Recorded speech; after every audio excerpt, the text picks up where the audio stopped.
Hey guys, Connor Richards of PokerNews here at NAPT Las Vegas, and this is Life Outside Poker. My guest for this episode is Kyna England, Game of Gold star, PokerNews Podcast co-host, and the 2021 MSPT Player of the Year. We talked about her breakout year in 2021, playing on the GG Poker Show, and now being on the media side of things with the PokerNews Podcast. Let's get into it. All right, Kyna, thank you so much for being here. I'm excited to talk to you. Yeah, I'm glad I get to be on your show. You were on the podcast quite a few times. Now I'm on your podcast. Here we are. Yeah, I was going to say, we've done things together. We've been on the PokerNews Podcast together. I've filled in for that. And we've also played poker before at the World Series of Poker, and we had that meetup game. But like you said, this is something different. Now I kind of get a chance to get to know you better.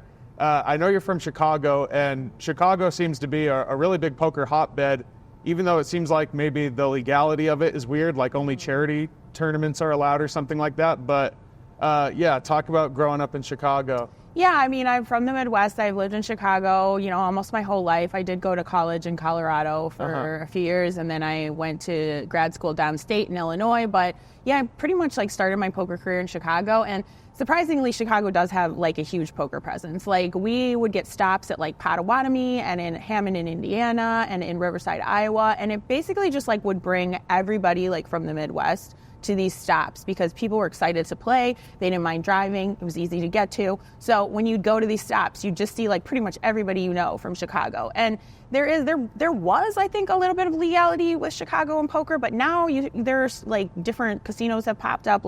Rivers has a poker room now. Eldon has a poker room. They run a stop there. So it's spreading out a lot more. But yeah, I did pretty much come up playing a lot in those charity games. So those were fun though. What are those charity games like? How does that kind of change the dynamic? So I don't know that it changed the dynamic. It was fun. They're always in a different location, sponsored a different charity. They'd have different tournaments all day. So if you'd go on a weekend, you'd want to play on Sunday, you could play an early bird tournament for $20, or you could play the midday big tournament on Sunday for $200 or $240, I think it was. And when I started playing, that was a big deal. I had to work up to $240. Now I'm okay, $240, whatever. But when you're first starting out, that's a lot of money. And so I would just start off playing the $60 nightlies and stuff and have a great time. And every once in a while I'd throw one into that $240, and work my way up. So it really felt like a good accomplishment to even be able to play those kind of tournaments at that time. And they were fun. It was always just people you knew. Sometimes it would get heated. There's only one security guard there usually, but they do a good job and it's a good time.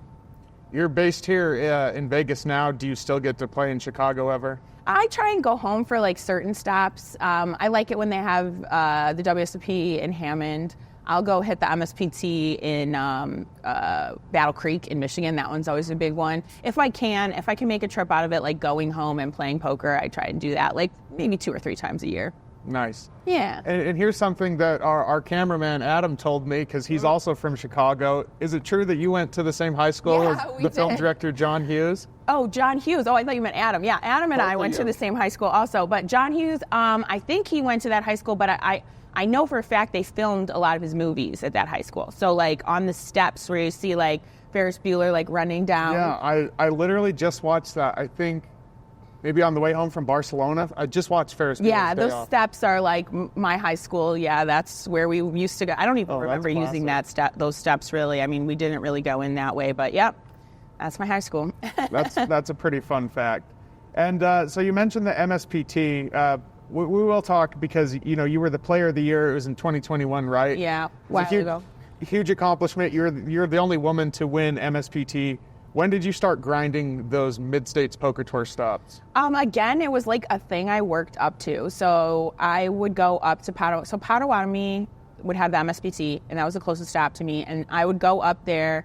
It was about 60-minute drive, 60 miles to Wisconsin, and I would play satellites. For weeks, they would have satellites, and I would play as many as I could and get as many tickets as I could. And they were transferable. So if I won more than one, I would sell them. But if I just won one, then I get to play. But then you sell them for exactly how much they're worth, and then you've basically made some money already. So I remember the first one I ever got to play, I played with Chad, actually. Really? Yeah. And Chad was doing at the time these write a hand stories. I think he maybe still does, but like someone sent it to me later that he wrote one about a hand he played with me, and he just called me woman, like this woman, because I was new, whatever, no one knew who I was. But I made a big run of it. The day one, I was pretty impressed. It was like the biggest tournament I'd ever played. I made it to the end. I think we were like 5 hands from the end, and I had piles, and I got it in somehow with this guy. I still remember this guy. I think his name was Jeremy Brown, and he had flat me. I opened with ace queen suited. He flat me with kings, and then it came like a queen high board, and I bet, and he put me all in, and it was like so many chips too. I was like, what are you doing? Like, I don't even know. I tanked for like 5 minutes, and then I called, and I was out like right before the bag. It was like so heartbreaking. I remember driving back, because it was a 60-minute drive back, and being like so sad. But I was like, I want to do it again. Like, let's try it again, So those stops are great, and it was a great experience for me to learn and kind of come up in my own way. So I recommend them if you're out in the Midwest, especially. Here in Vegas, they're not really the same, right? You play an MSPT at the Venetian, like, good luck. I did want to ask about that. So let's talk about that. What's the difference between the like MSPT crowd there in the Midwest, and then also just like the Vegas crowd in those similar kind of mid-stakes tournaments? Well, I like to use the word like diverse when I talk about a population of poker, not so much like soft or like reggy or hard, but like the casinos that have the MSPT stops, like specifically like let's say Battle Creek, Michigan. They'll be running satellites for like a month or 2 in advance, like every weekend, like 3-4 times a week. So all the people that just frequent that casino and like to go play poker will win tickets, and it will be more of those people then in those tournaments. Rather, when you come out here to Vegas, you're playing with people that live out here in Vegas and like to play big tournaments for a title. Like I play out here, I'm playing with like Shannon Shore, like Landon Tice, and when you go to like Battle Creek, Michigan, you're playing with, still like some hard hitters. You're going to be playing with like Angela Jordison and Josh Reichard, but then you're also going to be playing with like hundreds of other people that just like to play and just like to play on the weekend and have a good time, So I think it's definitely a more diverse field is what I would say. Yeah. And so according to Hendon, your first cash was in 2018. Mm-hmm. I don't know if there's stuff on that before that didn't make Hendon, but that's pretty crazy to go from first cash in 2018 to MSPT Player of the Year 3 years later.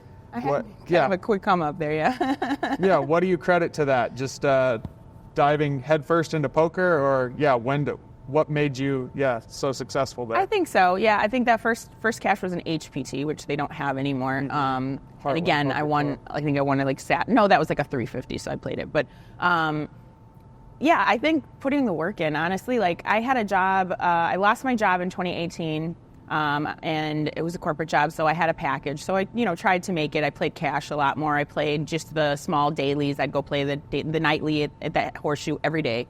And then like the pandemic kind of hit and we couldn't play. And honestly, when I was doing it on my own, I wasn't doing very well. Like I would cash a nightly, I would win a nightly here and there, but you don't know what you don't know until you start to really dive into it. And in 2020, when the pandemic hit, I had a really good group of friends, and we would play online on Zoom. We'd have Zoom calls, we'd have study sessions. I started to take some courses through Learn WPT. I found that really helpful, just very basic and stuff I didn't know at the time, and put in the work. I would like study with a buddy of mine, and we would run hands. Every time I had a big spot, I would talk to him about it, and just like I learned best from talking through hands and like recognizing spots that are repeated, right? Like I'm in the same spot again that I was in before. What do I do differently now? Like what do I do the same? And just put in the time and studied a lot online in 2020. And because I had to play online, like I wasn't very good online. So I wanted to get better playing online. And then, everything kind of opened. I remember going to Vegas in March of 2021, which was for my birthday. And I played a WPT satellite to a 3500, just a satellite, and I won a seat. And that was the biggest tournament I ever got to play, like, at that time. And so I'm playing it, and I'm, like, with, again, just a bunch of heavy hitters. I think Eric Baldwin was at my table. Justin Young was at my table. Justin Liberto. I played with Aaron Massey. It's just, like, all these people where I'm, like, nobody, and I'm getting away with it, So I made it. I bagged that one. I made it to the second day, but, like, that was a big one, so we didn't make the money. I think I busted, like, halfway through the second day and didn't make the money. But it was still, like, a really big accomplishment. And then from there, just was, like, traveling around doing some of the stops as they opened in the Midwest and just started to see some success and kind of kept it up, and that's what happened, And then once I got a third place finish in the Riverside, Iowa MSPT, which was their biggest one ever. And you know who won that one? Guess who won that one? Who was it? Danny Sepio. Oh, yeah. Okay, Danny Sepio won that one, and he busted me third. And then I went to San Diego, was having a stop, so I flew out there with my winnings, and I think I got like 12th or 20th or something like that. And then and then I went to Blackhawk, Colorado. So I just got a lot of like late finishes and some bigger ones. And then the end of the year, I won the one in Minnesota to give me Player of the Year. Yeah. So you won that one. That was the Minnesota Winter Classic. Yeah. Had to feel good so how close of a race is it? Did you have to get like first or second to lock it up, or first exactly? So I had to get, I think something like 9th to pass the guy that was in first, but there was still one more stop, and there was an MSPT at the Venetian, was the last one. And I played that one. I remember I wanted it so bad, I fired 5 times into that one. And I don't do that. Like, that's too many for that one. But I was like, I want this really bad. And Taylor Howard actually needed to get, I can't remember exactly what it was. He needed to make like 7th to beat me. And he was in it deep. And so like me and my girlfriends and my friends were like there. We were playing some sideline event just to like keep an eye on it. And like when he busted, like Sarah Stefan, my friend, the teacher Sarah from Chicago, she ran over to me and she's like, he's out, you won, he's out. And like they announced it and they're like, Player of the Year, Kyna England. And Taylor came over and like hugged me. It was a really big moment, you know, like it's a title, it's a prize, but like it's something that, you know, just I'll remember forever as working hard for something and getting there. A really cool trophy too, if I remember. It's got like what's it called? Abominable Snowman. Yeah, it's like a Yeti on it. Yeah, and I remember I had to carry it through the airport. Like I got dropped off at the wrong side of the Minnesota airport, and I had to like lug this thing like all the way through the airport on a train, like going across. And I'm like going through security. I'm like, I won tournament. I was like telling everyone, I'm like, look, it's the heaviest thing ever, and I had to carry it all the way home, but it was worth it. Yeah, I remember that trophy just because it was so cool. But so even earlier in the year, so that was a 186K score. Yeah. But even earlier in the year, you mentioned playing at Venetian.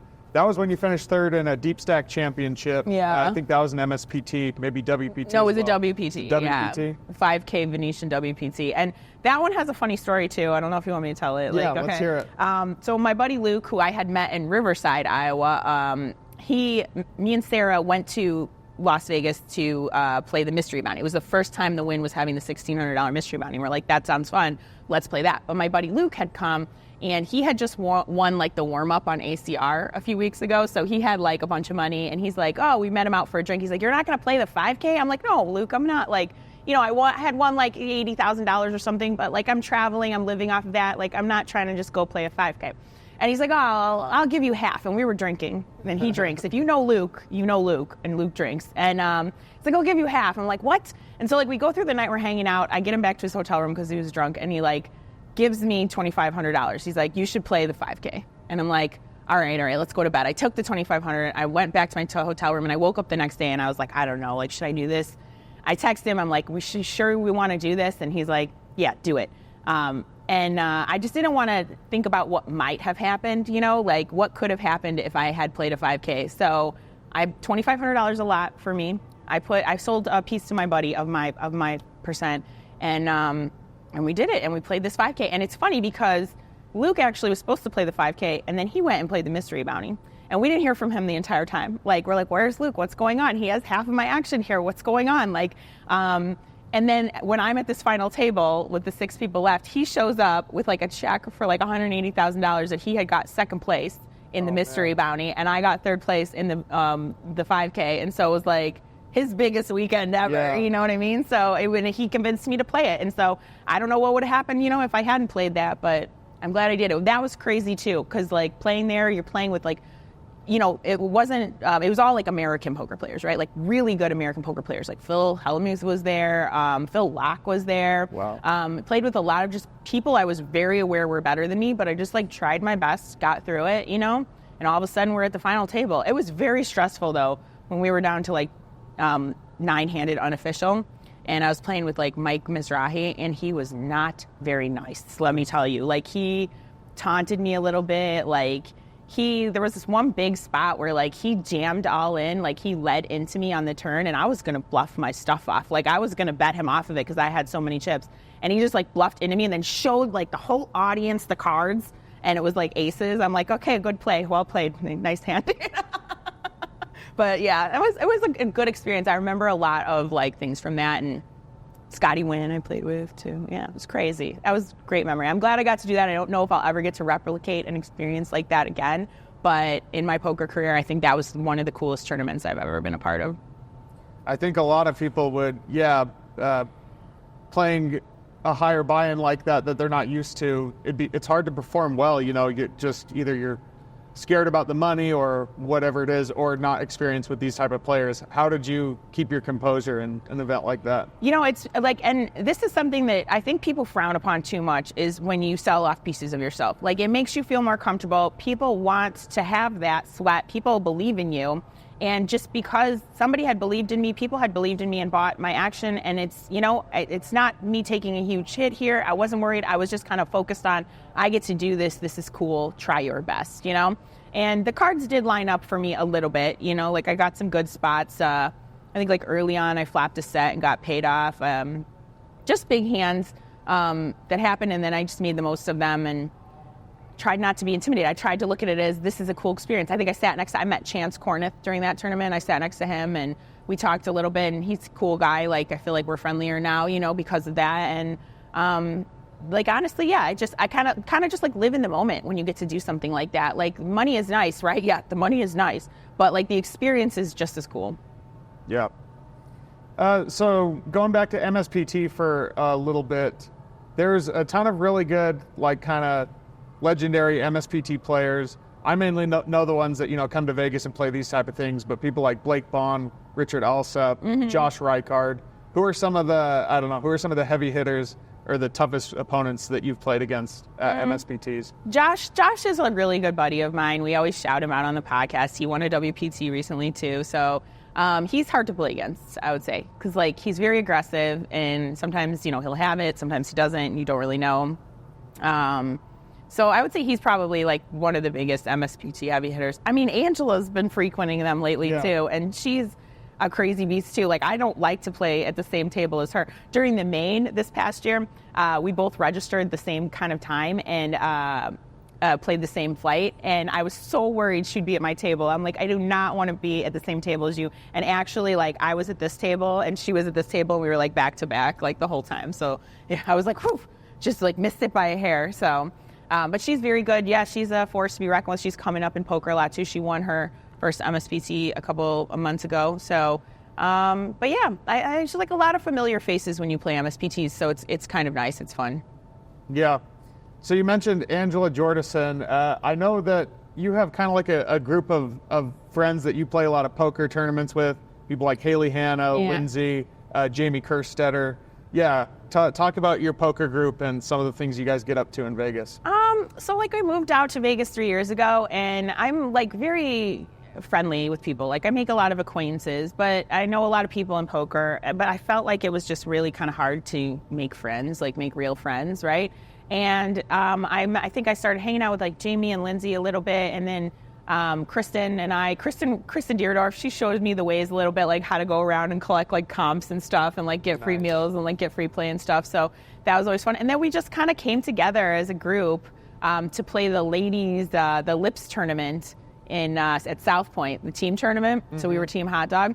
And we just sort of formed a friendship. Like, we're all very close now. We kind of lean on each other for things. Like, it's nice to have that support from your friends. And it just feels like I found my people out here in Vegas. Like, they're my people, and they're my support group, and they help me out. And actually, Haley's going to babysit my cat while I go back to Chicago for Christmas. So it's nice to have that, I'm grateful for them. So talk about Team Hot Dog.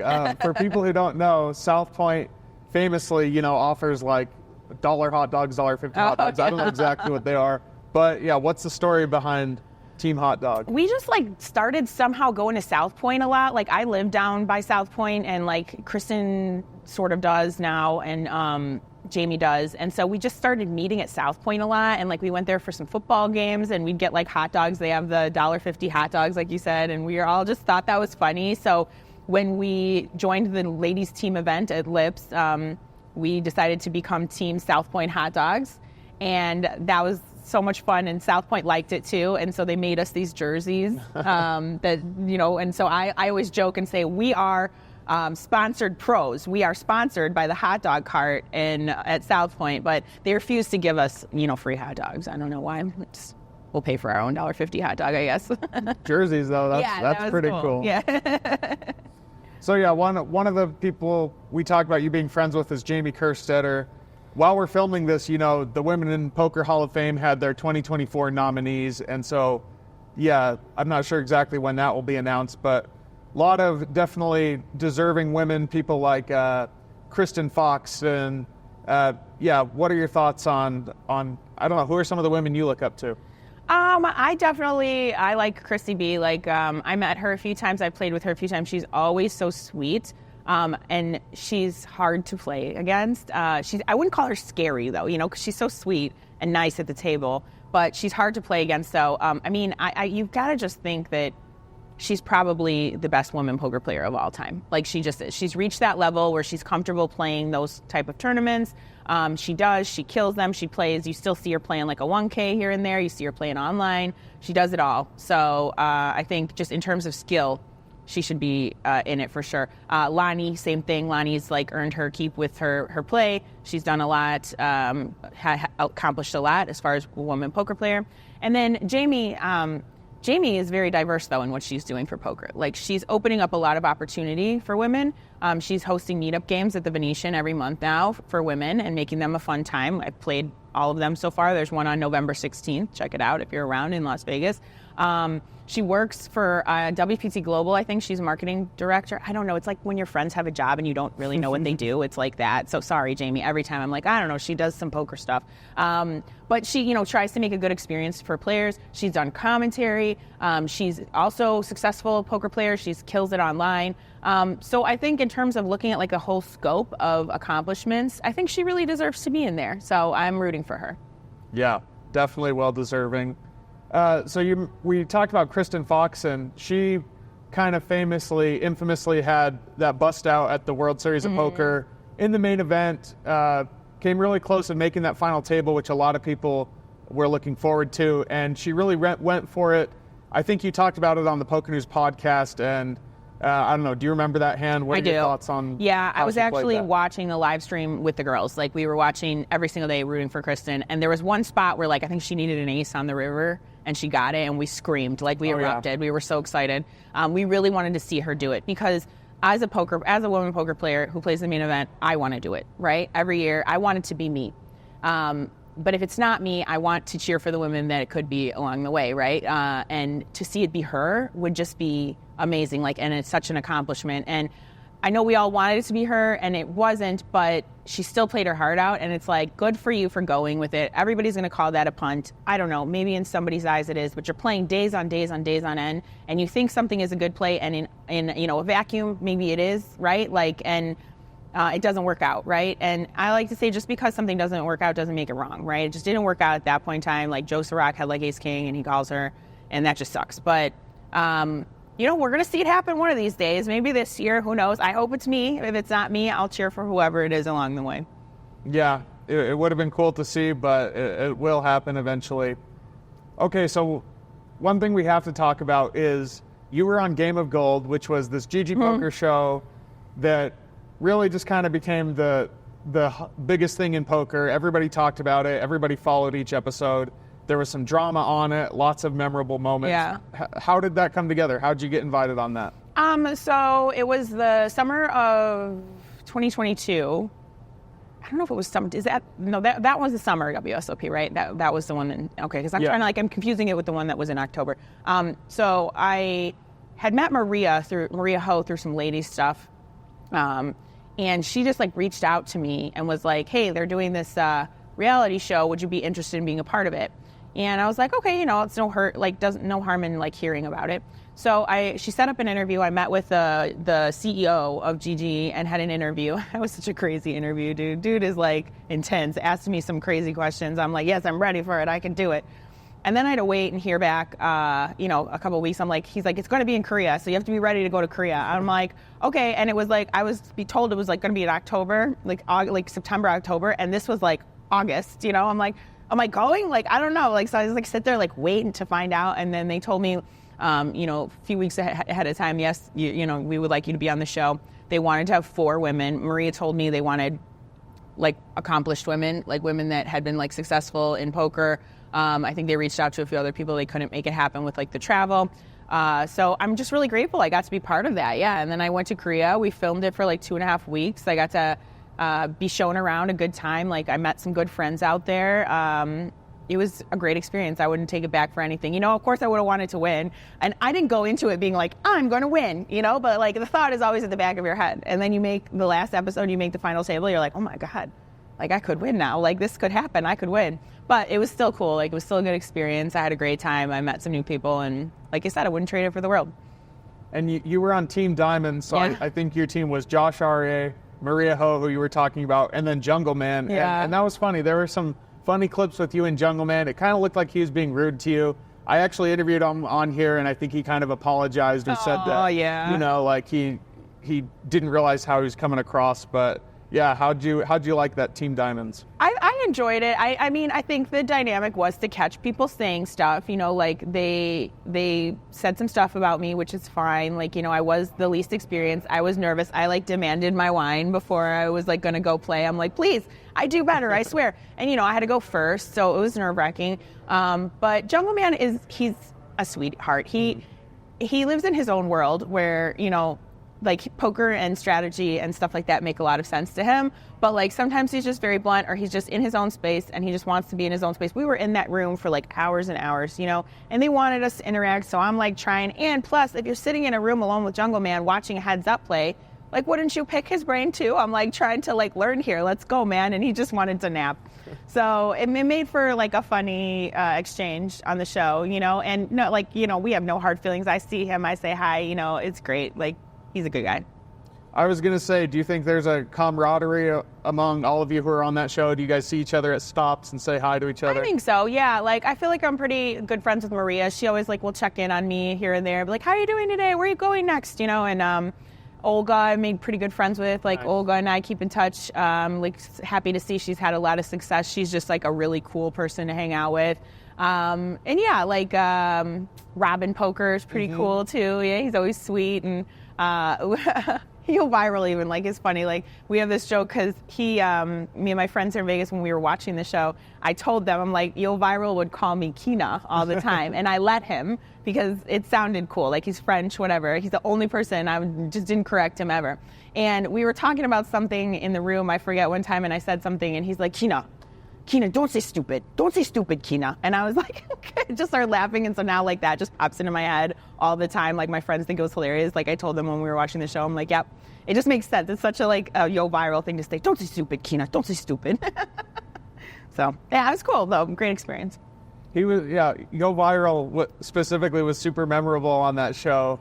He tanked a lot. I think people got angry over that, but I don't know. He's definitely a funny guy, and seems like a fun guy to play against. There's one, I don't know if they'll ever show like bloopers or anything, or like not before scene footage, but Yo Viral, okay, so every day they would bring us food, and we tell them what we wanted, and Yo Viral woke up late this one day, and he didn't get breakfast. And so they brought him some avocado toast and some milk to the I think it was when we were on the 3 teams. It was before we were playing Indian poker. And they were doing our pre-interviews, and so Jungle Man wasn't in the room, and they brought the avocado toast in, and he starts to eat it, and I guess he does not like anything spicy, but they had put like spicy red peppers in it, and he's like, oh, I said no spicy. I said no spicy. Just taking off all of his clothes. He's like, I said no spicy. I'm like, drink the milk. He's just like freaking out, like he can't have spice. But he just like starts undressing. I'm like, it'll be okay. Just drink the milk. So don't give Yo Viral anything spicy. That's hilarious. That's a good one. Oh, someone else who I interviewed on this podcast who was on Game of Gold, Kevin Martin. Oh. I asked him, was it cool going to Korea? Did you get to sightsee? And he was just honest and said that he was so kind of depressed about getting eliminated that he didn't do anything. Yeah. Did you get to see Korea at all? I did. So here's the thing is, like, I went in early. I got there like 4 days early because they told me I could come in early and hang out, and there would be people there that would show me around, and that, you know, we could get over the jet lag. And we had to wait for the Poker Masters to finish so that Daniel and Jason would come in, and they came in last, and Kevin came in late too.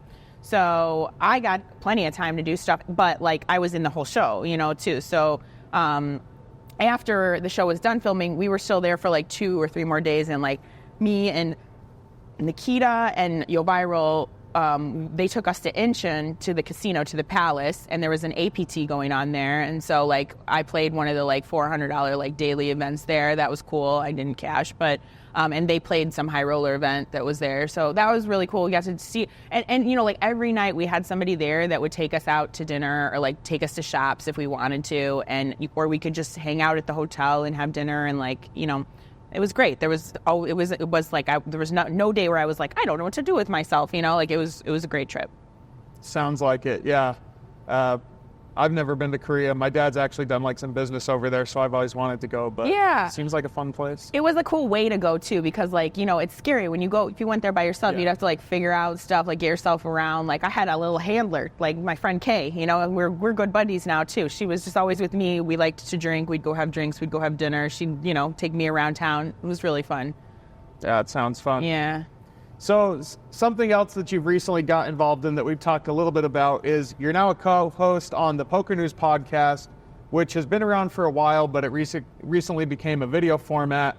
I think it's really awesome. I think you, Chad, and Mike Holtz have a great dynamic and lots of good banter. Sometimes people like me fill in, and it's a lot of fun. But yeah, how did that come to be, and what made you want to get involved in like a podcast like that? Chad asked me. He said he thought of me first because like we are friends from the Midwest. We go back, you know, and he just, you know, I'm friends with Mike Holtz. I think he just thought it would be a good dynamic. Like he wanted, you know, players and stuff, and so I just thought about it. And I'm like, yeah, if we can make it work every week, like I would love to do that. And I always have a good time filming with them too. Like Chad sends me the topics like beforehand, and you know, sometimes me and Mike are well versed in them, sometimes not, but it always still makes for like good conversation, because then we'll ask questions, and like, you know, Chad, he knows fucking everything. Like you just are like, oh, back in 2015, like, you know, how do you recall that so quickly? So it is really cool just to be a part of that. I hope I add value, you know,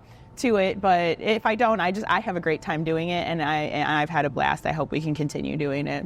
Yeah, I'd say you definitely do add value. Like I said, the three of you are great together. Good. A lot of fun times. Yeah, what are some of, I don't know, do you have any favorite moments that you've had on the podcast or favorite topics? Like it's cool because whenever, like Mike is more of a player now than I am. I would say like I'm sort of stepped back and I do other things now. I play when I can, but Mike is always playing, and so when he can't be there, Chad's always like, oh, get one of your friends. Who can you get to fill in, you know? So I've had almost all of my friends now on the podcast. Like Nikki was really fun to be on there and learn about. Jamie was super fun. You know, like Haley had a great time. She was really excited. Lindsay was on a few episodes too. Lindsay filled in for me actually, which was even better. But also too, I love just like Raz and Mike when we can. You know, we make jokes about him in his car. Like his car is always just crazy, chaotic. And he's always late, always. Like it's like I have to teach him how to be grown up. We'll like remind him too. We'll be like Mike, we're filming the podcast today at 5, okay? And it'll be like, you know, 4:45, and he'll be like, oh, I forgot. You know? So it's a great dynamic between all of us. I like it. I like that the contest that we did, like pulling the guy's name. That was really cool. I hope I get to meet him. I hope I get to find him somewhere and say congratulations and good luck. But it's just a fun thing to do. And it's really nice when people actually come up to me and tell me that they like the podcast. Because I'm like, oh my God, people are listening to me, you know? Because I've had a lot of people be like, oh, we love Game of Gold. And that's great too. I'm like, love to hear that, because I was so nervous that I was just a train wreck on there. But having people tell me that they like the podcast, it's like, oh, okay, cool. Like this is working out. We're doing something that people enjoy. Yeah, that is really cool when that happens. So you mentioned the giveaway. It was for a gold pass to NAPT, which is actually where we're filming the podcast. We're here right now. We're here at the PokerStars NAPT Las Vegas stop, and we'll talk about that a little bit. But yeah, that was a really cool thing to get to do the giveaway. You guys pulled the guy's name on the podcast, and that was exciting. And so how we did the giveaway was there was a code phrase that people submitted, and the code phrase involved you. The code phrase was 2023 NAPT Ladies Event Champ, Kyna Cool. We didn't do Kyna England because we kind of wanted to throw people off, but that was, of course, a reference because last year you won the women's event here. You were just talking about your friend Lindsay. You actually beat her heads up, so I'm sure that was a fun one. Yeah. Memorable tournament. Yeah, we were, I was talking to Haley about this morning too, and because Haley and I were here at Resorts World for something else. I don't think it was to play the ladies event, and Nikki was doing the loose cannon stuff that day. Like, she was playing the sit and go. So I think we had come to like gamble and like hang out, and then like my other friend Kristen was like, the ladies event is today, you guys should play this, because last year it started at like 5 o'clock or something at night. So we were like, okay, we're here, let's play the ladies event. So Haley and I were just like having beers, playing the ladies event. It was a great time. Ended up bagging, winning, you know. But the second day, because this year it's only one day, last year it was 2 days. On the second day I was driving in and I was talking to Lindsay, and I was like, there were something like 19 ladies left still, and I was like, let's manifest this, all right? We're gonna be heads up. It's gonna be you and me, we're gonna go heads up. And all day long, like, there, you know, Lindsay and I were never at the same table until the end, until the final table, and we both had like massive chip leads and just kind of stayed out of each other's way. And it wasn't collusion, like, in any way, because she took a bunch of my chips at one point, but you know, it just worked out like in the universe where like I didn't have to collide with her at all until the end, and then we ended up being heads up. So it was really exciting. It was a great finish. You know, I would have been happy if she won too. It would have been great.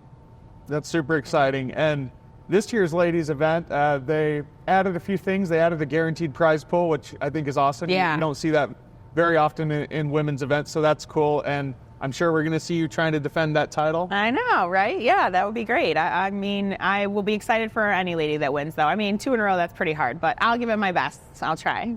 If anything, I'll put on a good show, right? I gotta go get a refill. We gotta, you know, I'm almost out of wine here.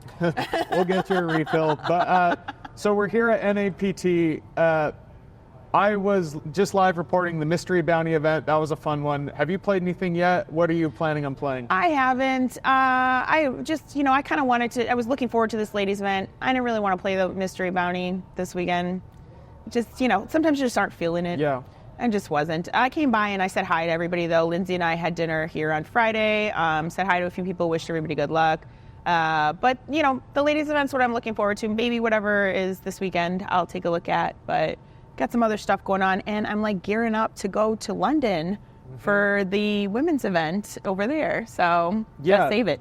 That's right. I did want to ask about that because PokerStars over there in London, they have their Winters Festival, and now they're doing a Women's Winter Festival, and you're going to be going over there for that? Yes. I've never been to London. They asked me to come, so sure, let's go to London. I'm Kyna England, you know. But yeah, I think that's super exciting that they're doing like a women's only festival, and that they're dedicating resources to that, because that's just really different. And, you know, I know a lot of people probably aren't going to like that. Some people ask me all the time about women's events at the table, what I think about them. And, you know, what I think about them is that if you have a problem with them, then you should just go do something else, right? Like, I mean, you don't have to play them. You don't have to have anything to do with them. Just go do something else. But the fact that PokerStars is making this effort to put on this big women's event, like, I think that's very cool. I think the ladies will have a good time. I think ladies that might not have otherwise showed up will show up for this. And we'll see. You know, I'm excited to go. I'm excited to compete. Let's do it. Yeah, that's super exciting. First time in London, you said? Yeah, I've never been to the UK at all, so here we go. I got to go a couple of years ago for Really? EPT London, and I loved it. Was it at the Hippodrome? No, I was thinking about that. It wasn't. I was at, can't remember the name of the hotel, but it was in like a hotel, like Marriott or something. But got to walk through Hyde Park, and the food there is really good. Is it? Okay. It's not the first thing you hear about the UK. No offense, guys, but I didn't have high expectations, but just all the pub food, I highly recommend. Oh, I bet. So. Yeah, I will be frequenting the pub, getting, you know, the beers, the pints. I love doing that stuff. A lot of people, like, I'm not like a super touristy tourist. Like, I don't need to go see all the sights. Like, I want to go, like, experience the nightlife and, like, go drink and, like, try the restaurants and, like, go meet new people and, like, you know, that's kind of the traveler I am. Well, you'll have to give an update on the PokerNews Podcast once you're back from London. I will. All right, so just some more general questions that I like asking people. This first one, I have been asking people what's a book they'd recommend. Sometimes people have one, sometimes they don't. But like, what's something you'd recommend, whether it's a movie, album, book? Okay, I'm gonna go with two. I have two. Okay, so like my absolute favorite book that I read, I like a lot of Stephen King. Like my favorite author. The Stand. My favorite author. The Stand is phenomenal, and it like kind of changed my life. Like when I was reading it, like I remember, it starts off with like the super flu, and you like will be in public and you'll hear people just sneeze and you'll be like, super flu. Like it just put the fear in me, and it's just such a good story the way that it's written. There's so much more that's like not in any of the retellings of the movie, and the character depth. I'm a really big fan of character depth. So the second book I'm gonna recommend I read when I was younger, and it's called Battle Royale, and it's by some Japanese author, and I think they made it into a movie too. But it again I feel bad saying some Japanese author. It's a very well-known book. Please Google it. I'm sorry, I don't remember the author, but the book is incredible because the character development, again, like they all have like very Japanese names, and so it's hard to keep track of people, but like because of how the writer like describes each character and has them talk, it's like a phenomenal book. Yeah, I will check that one out. Okay. You mentioned Stephen King, though. That's my all-time favorite author as well. What's your favorite Stephen King book? The Stand is up there. Did you read Under the Dome? That was also really good. I didn't finish it, but I loved it. I read it all in like 2 days and then just didn't finish it. But I don't know. Pet Sematary is up there for me. It is probably up there for me. Dead Zone I really like as well. But yeah, people should definitely check out The Stand, especially like kind of after the COVID pandemic. It makes you think about things differently. For sure. There's some great scenes in Las Vegas as well, so that's fun for gamblers and poker players, but great recommendation. Okay, what is a piece of advice that you would give to your younger self? Man, I wish this is like a piece of advice that I would give to my now self too, is like, that works. Don't worry so much. Man, I worry so much. Things will fix themselves, eventually. Like if you put in the work, if you put in the time, if you have the motivation, like things will work themselves out, and there's no need to worry about stuff that you can't control now. Okay, so the last thing that I like to ask people is, what is your favorite life lesson that can be drawn from poker?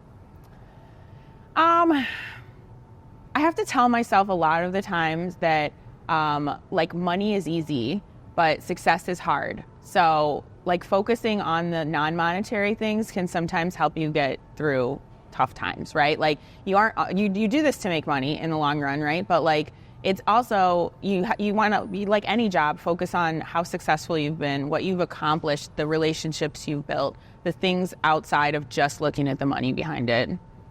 Yeah, that's great. Well, Kyna, it's been fun talking to you, and hope to see you at the women's event final table. Me too. Thank you. Thanks for having me. Yeah.